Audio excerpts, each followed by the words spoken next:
Make in India, आत्मनिर्भर Bharat, digital India, Beti Bachao Beti Padhao, स्वच्छ Bharat mission, Ujjwala योजना, देश की तकदीर बदलने वाली इन योजनाओं में एक बात कॉमन है कि सभी की न्यूज साल दर साल 15 अगस्त के दिन रखी गई। इस बार भी 19वीं स्वतंत्रता दिवस पर प्रधानमंत्री नरेंद्र मोदी दिल्ली के लाल किले की प्राचीर से लगातार 12वीं बार राष्ट्र को संबोधित करेंगे।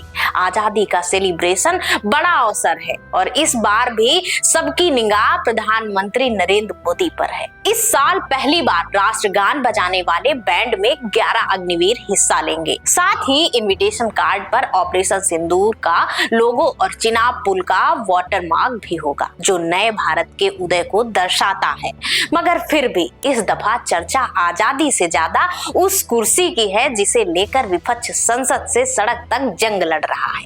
एक मुद्दा जो गले की फांस बन गया, जिसे दबाने की जितनी कोशिश हुई उसने उतनी ही तेजी से फाइट बैक किया। सवालों से बचती भागती बंगले झांकती सरकार कैसे फंस गई? देश को आपातकाल की याद क्यों आने लगी है जब इंदिरा गांधी ने कुर्सी के लिए देश को संकट में डाल दिया था? नमस्कार, मेरा नाम हेमा श्रीवास्तव, आप देख रहे हैं यूनाइटेड भारत।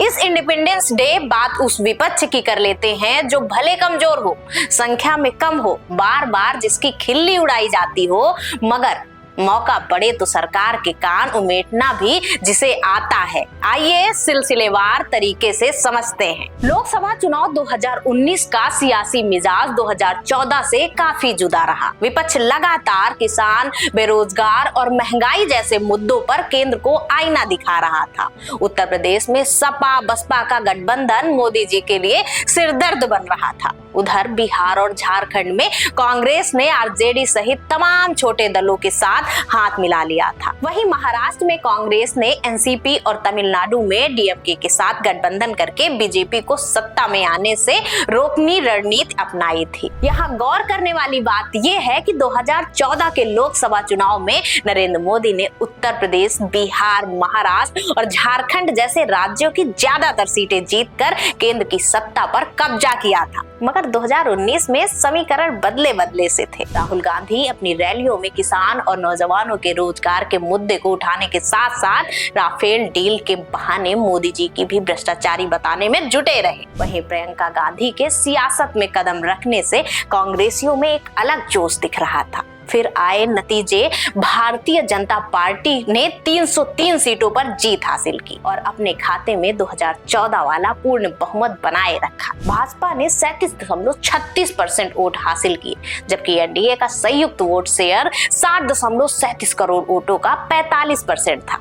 कांग्रेस पार्टी ने 52 सीटें जीती, जबकि कांग्रेस के नेतृत्व वाले गठबंधन ने 92। फिर आया साल 2024, जब आम चुनाव के नतीजे बता गए कि नरेंद्र मोदी तीसरी बार प्रधानमंत्री तो बन रहे थे, लेकिन पिछले 2 चुनावों की तरह इस बार बहुमत के आंकड़े को अपने दम पर नहीं छू पाए थे। एनडीए गठबंधन को चुनाव में 400 सीटों से ज्यादा हासिल करने का दावा नाकाम साबित हुआ। ज्यादातर एक्टिव पोल के अनुमान गलत साबित हुए, क्योंकि ना तो बीजेपी और ना ही एनडीए गठबंधन वैसा प्रदर्शन दिखा सका जैसा बताया जा रहा था। इस आम चुनाव में विपक्षी कांग्रेस के साथ कई और राजनीतिक दलों ने इंडिया ब्लॉक बनकर सत्ताधारी भाजपा को चुनौती दी और नतीजों में एग्जिट पोल के आंकड़ों से कहीं बेहतर प्रदर्शन किया। ना मोदी की गारंटी चली, ना कल्याणकारी स्कीमों की राजनीति। चाहे मोदी की विश्व गुरु की छवि हो या फिर धर्म के आधार पर ध्रुवीकरण की राजनीति, सारे कार्ड फेल हो गए।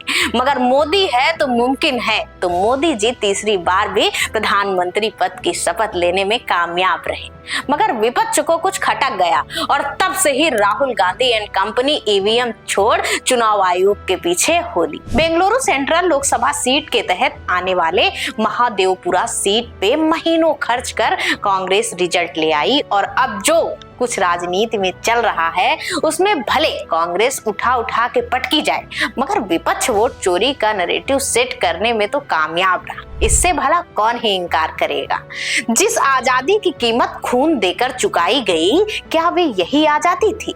क्या सत्ता पर काबिज कुछ चुनिंदा हुक्मरान सिर्फ अपनी ही चलाएंगे? क्या विपक्ष सवाल पूछ लेगा तो जेल में ठूस दिया जाएगा? ये नौबत क्यों आन पड़ी कि विपक्ष एक होकर सड़क पे उतर गया? देश की इंडिपेंडेंट बॉडीज क्या आज सिर्फ मिथ बनकर रह गई हैं? कब तक अदालतें सीबीआई ईडी को पिंजड़े में बंद तोता बता सरकार के फैसलों पर सवाल उठाती रहेगी? 10 बरस में हाल ना भी बदला मगर हालात जरूर बदल गए। आज मोदी सरकार सहारे की बैसाखी पे है। किसी से छुपा है क्या? मोदी सरकार भले मुद्दे मैनेज करने वाली सरकार रही हो मगर मणिपुर हिंसा पर मोदी सरकार की चुप्पी, महीनों तक चले जातीय संघर्ष, महिलाओं पर अत्याचार के वीडियो और केंद्र की कथित ढिलाई ने विपक्ष को बड़ा हथियार दिया। मणिपुर जल रहा है का नारा संसद से लेकर सोशल मीडिया तक खूब गूंजा। सिलेंडर, दाल, तेल सबके भाव विपक्ष की स्पीच में चढ़े। महंगाई पर मोदी की महाशक्ति पर सवाल उठे। युवाओं ने रोजगार मांगा, सरकार अग्निपथ लेकर आ गई। सेना भर्ती का नया मॉडल युवाओं के गुस्से के उबाल को बाहर ले गया। विपक्ष ने तब कहा था देशभक्ति का ठेका और नौकरी का खटका। इसी तरह किसानों की डबल इनकम के लिए मोदी सरकार ट्रिपल फार्मूला लेकर आई। फिर जो फजीहत हुई उसे सबने देखा।